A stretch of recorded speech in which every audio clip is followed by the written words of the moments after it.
La troisième édition de l'International Open Espoir de Taekwondo a tenu toutes ses promesses le dimanche 1er juin 2025 et c'est le gymnase du Prytanée militaire de Libreville qui a prêté son cadre pour la circonstance.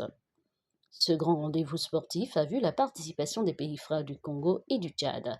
C'est au total 200 athlètes et de sexe qui ont rivalisé de talent en offrant au public un spectacle digne de ce nom, tout ceci devant l'instance fêtière du Taekwondo et des champions du Gabon. Sous l'œil vigilant de l'initiateur de ces moments, le coach international Ibelentem Simon dit coach Saya, vivons ensemble les combats palpitants.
L'International Open Espoir de Taekwondo prend de l'envol au regard de la participation des athlètes des pays de la sous-région qui estiment qu'il est temps de jauger le niveau de leurs sportifs face aux adversaires gabonais.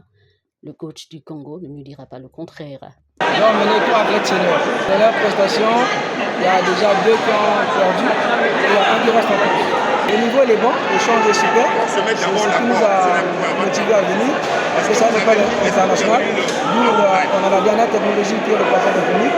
Donc, c'est un réel plaisir d'être là et d'emmener les athlètes afin de pouvoir s'améliorer et se familiariser avec cette dernière génération du matériel.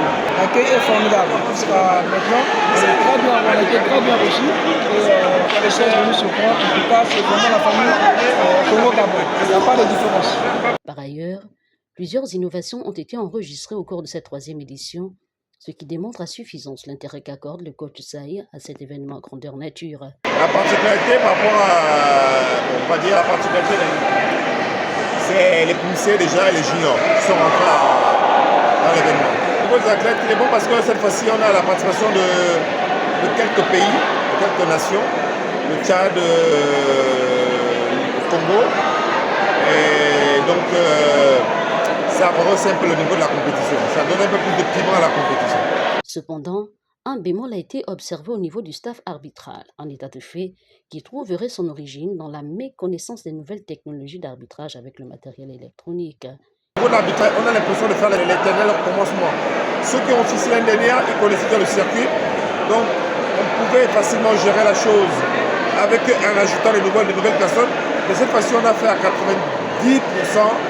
avec les nouveaux arbitres qui officient pour la première fois sous le système plastron électronique. Vous voyez qu'on est obligé de reprendre à chaque fois. Que les jeux par rapport à l'année dernière, bon, on comprend que chacun a des difficultés ici et là.